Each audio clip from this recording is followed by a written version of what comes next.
Assalamualaikum warahmatullahi wabarakatuh. Selamat berjumpa, salam sehat untuk kita semua. Baik, pada pembelajaran kita kali ini, saya akan membahas tentang materi kasus pelanggaran hak dan pengingkaran kewajiban warga negara.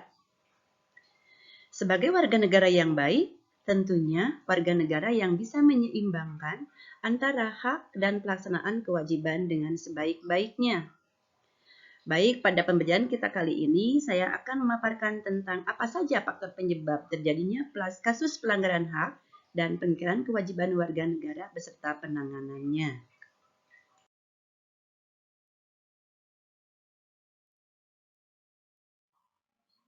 Adapun yang menjadi tujuan pembelajaran pada materi ini adalah peserta didik diharapkan mampu menunjukkan sikap toleransi, disiplin, dan tanggung jawab dengan baik sebagai bentuk upaya pencegahan pelanggaran hak dan pengingkaran kewajiban. Selanjutnya, setelah memahami materi pelanggaran hak dan pengingkaran kewajiban menurut nilai-nilai Pancasila, peserta didik diharapkan mampu menghormati hak dan kewajiban orang lain dengan penuh tanggung jawab. Sebelum lebih lanjut membahas tentang faktor penyebab terjadinya kasus pelanggaran hak dan pengingkaran kewajiban warga negara, saya akan terlebih dahulu menjelaskan tentang hak-hak dan kewajiban warga negara dalam nilai-nilai Pancasila.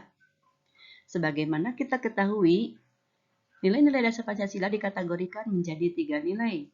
Yang pertama adalah nilai dasar, nilai instrumental, dan nilai praksis. Hak dan kewajiban warga negara dalam nilai dasar Pancasila adalah nilai dasar yang ajas-ajasnya diterima sebagai dalil yang bersifat mutlak. Esensi dari sila-sila Pancasila yang bersifat universal, sehingga dalam nilai dasar tersebut terkandung cita-cita, tujuan, serta nilai yang baik dan benar. Di mana nilai dasar tersebut mencakup nilai ketuhanan, nilai kemanusiaan, nilai persatuan, nilai kerakyatan, dan nilai keadilan. Yang kedua, hak dan kewajiban warga negara dalam nilai instrumental. Yang dimaksud dengan nilai instrumental di sini adalah nilai-nilai pelaksanaan umum dari nilai dasar, yang umumnya berbentuk norma sosial dan norma hukum yang diwujudkan dalam peraturan dan mekanisme lembaga-lembaga negara. Yang ketiga, hak dan kewajiban warga negara dalam nilai praksis, di mana nilai yang sesungguhnya dilaksanakan dalam kenyataan. Nilai-nilai praksis ini adalah nilai etika atau nilai moral. Baik, dalam materi kasus pelanggaran hak dan pengingkaran kewajiban ini, pertama saya akan memaparkan tentang faktor penyebab pelanggaran hak dan pengingkaran kewajiban warga negara. Yang kedua, akan memaparkan tentang kasus pelanggaran hak warga negara dan kasus pengingkaran kewajiban warga negara. Adapun yang menjadi faktor penyebab terjadinya kasus pelanggaran hak dan pengingkaran kewajiban warga negara itu ada 2 faktor. Yang pertama adalah faktor internal dan yang kedua adalah faktor eksternal. Faktor internal diantaranya adalah adanya sikap egois, rendahnya kesadaran berbangsa dan bernegara, terus sikap yang tidak toleran.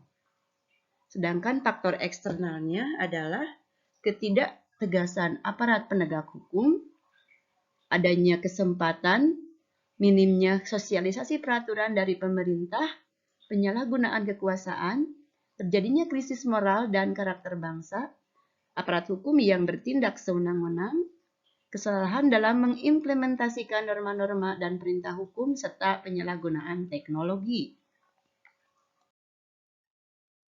Selanjutnya, saya akan menjelaskan tentang kasus pelanggaran hak warga negara yang dirasakan oleh masyarakat pada umumnya.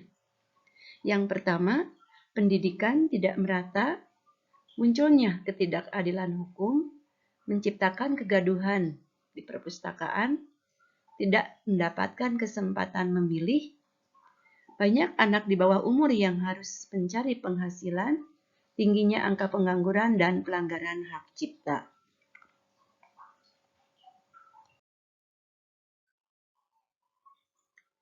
Selanjutnya, Adapun yang merupakan kasus pengingkaran kewajiban warga negara yang sering terjadi di masyarakat, yaitu diantaranya adalah adanya pelanggaran aturan berlalu lintas.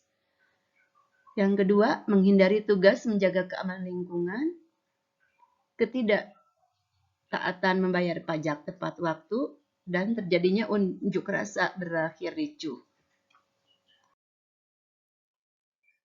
Adapun penanganan kasus pelanggaran hak dan pengingkaran kewajiban warga negara sebagai upaya pemerintah dalam penanganan kasus pelanggaran hak dan pengingkaran kewajiban warga negara ini adalah menegakkan supervisi hukum dan demokrasi, meningkatkan kerjasama yang harmonis antar kelompok, mempertegas peran lembaga penegak hukum, meningkatkan kualitas pelayanan publik, meningkatkan pengawasan dari masyarakat dan lembaga-lembaga politik, meningkatkan prinsip kesadaran berbangsa dan bernegara, meningkatkan profesionalisme lembaga keamanan dan pertahanan negara. Untuk membangun partisipasi masyarakat dalam pencegahan terjadinya pelanggaran hak dan pengingkaran kewajiban warga negara di lingkungan keluarga, sekolah, masyarakat, bangsa, dan negara, sebagai upaya agar tidak ada lagi terjadinya kasus pelanggaran hak dan pengingkaran kewajiban warga negara. Untuk mewujudkan kehidupan masyarakat yang tertib, aman, dan damai, tentunya harus kembali kepada warga negara itu sendiri. Bagaimana warga negara dapat mewujudkan bentuk warga negara yang baik, yaitu warga negara yang dapat menyeimbangkan antara hak dan pelaksanaan kewajibannya, sehingga keadaan akan tertib, aman, dan teratur. Demikianlah pembelajaran pada kesempatan kali ini. Semoga ada guna dan manfaat untuk kita semua. Wassalamualaikum warahmatullahi wabarakatuh.